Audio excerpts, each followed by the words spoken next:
ഒരു സ്റ്റേജ് പ്രോഗ്രാമും ചെയ്യുന്ന മനീഷ എന്ന ആക്ട്രസിന് എപ്പോഴെങ്കിലും മുട്ടിയ വാതിലുകള് അവസരത്തിന് വേണ്ടി തുറന്നു കൊടുത്തിട്ടുണ്ടോ? ഇതുവരെ കിട്ടിയൊന്നും പോരായിരിക്കും. നീ എന്താണ് ഉദ്ദേശിക്കുന്നത് വത്സ? അപ്പൊ ഈ മുട്ടുന്ന കാലഘട്ടം ആയതുകൊണ്ട് ഞാൻ കണക്ട് ചെയ്ത് ചോദിക്കുക. മുട്ടുന്ന കാലഘട്ടം ആയതുകൊണ്ട് മനസ്സിലായില്ല, മനസ്സിലാക്കി തരാം. ഞാൻ കണക്ട് ചെയ്ത് ചോദിക്കുക, ആരെങ്കിലും മുട്ടിയപ്പം ചേച്ചിയുടെ നിലനിൽപ്പിനും ചേച്ചിയുടെ അവസരത്തിനും വേണ്ടി ചേച്ചി തുറന്നു കൊടുത്തിട്ടുണ്ടോ? തോന്നിയാസം പറഞ്ഞിട്ടല്ലോ നാട്ടുകാരനാണെന്ന് ഞാൻ നോക്കിയിട്ടുണ്ടോ? എന്തോടെ ചോദിക്കുന്നത്? എന്താ എന്റെ ഉദ്ദേശം? ഈ ഈത്തപ്പഴത്തിന്റെ എന്ത് ഊളം ചോദ്യങ്ങളാണോ താൻ ചോദിക്കുന്നത്? പട്ടി കരുവണ മോനെ, കൂത്തി കോടലുമാല ഞാൻ പുറത്തെടുക്കും. പണിയെടുത്ത് തിന്നണമെന്നൊക്കെ ആഗ്രഹമുണ്ട് സാറേ, പക്ഷെ പറഞ്ഞു പറ്റിച്ച് തിന്നാലേ വായിന്നിറങ്ങുള്ളൂ. ശീലായി പോയി. ഇത്ര എക്സ്പീരിയൻസ് ചേച്ചിക്കുണ്ട്.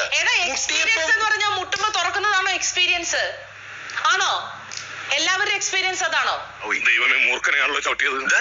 എന്ന് പറഞ്ഞ് ഇവിടെ കൊണ്ടിരുത്തുമ്പോ നിങ്ങൾക്ക്, നിങ്ങളുടെ മാധ്യമങ്ങൾക്ക്, എല്ലാവരെയും ഞാൻ പറയുന്നില്ല, പ്രത്യേകിച്ച് നിനക്ക് അനാവശ്യമായിട്ടുള്ള ചോദ്യങ്ങൾ ചോദിക്കുന്ന കുറച്ച് കൂടുതലാണ്.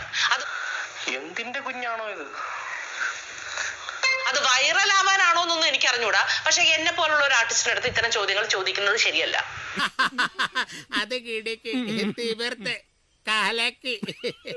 പക്ഷേ തുറന്നിട്ടില്ലെങ്കിൽ തുറന്നിട്ടില്ലെന്ന് പറഞ്ഞാൽ പോലും. അല്ല, എന്തിനാണ് അങ്ങനെ ഒരു ന്യായീകരണത്തിന്റെ ആവശ്യം? എന്തിനാണ്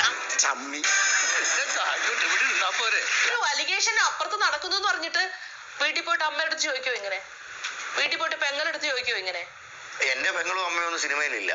ഒരുമാതിരി മറ്റേ പണി കാണിച്ചോണ്ടല്ലോ, അടിച്ച് അടിച്ച് കരാളെ കുറിച്ച് വിളിച്ചോളൂ. ഞാൻ ഊച്ചാളിയാ, എനിക്ക് അങ്ങനെ മോഹമുണ്ടോ? മനസ്സിലായോ? ഞാൻ നിന്റെ അടുത്ത് ഇത് പ്രതീക്ഷിച്ചില്ല അച്ഛനെ. സത്യമായിട്ട് ഞാൻ ഒരിക്കൽ ഒരു കാര്യം ഞാൻ പറയാം, ആൾക്കാരെ ബോധ്യപ്പെടുത്തിട്ട് ജീവിക്കേണ്ട ആവശ്യമൊന്നും തൽക്കാലം എനിക്കില്ല. പക്ഷേ ഇത്തരം ചോദ്യങ്ങൾ എന്റെ കൺമുന്നിൽ നിന്ന് പരിചയമുള്ള ആൾക്കാർ ചോദിച്ചാൽ ചെപ്പക്കുറ്റി അടിച്ച് ഞാൻ പൊളിക്കും. അതും ഇതും പറഞ്ഞ് വെറുതെ എന്നെ വിഷമിപ്പിക്കും കേട്ടോ. കിട്ടേണ്ടതൊക്കെ കിട്ടിയല്ലോ, സമാധാനമായല്ലോ. Okay by.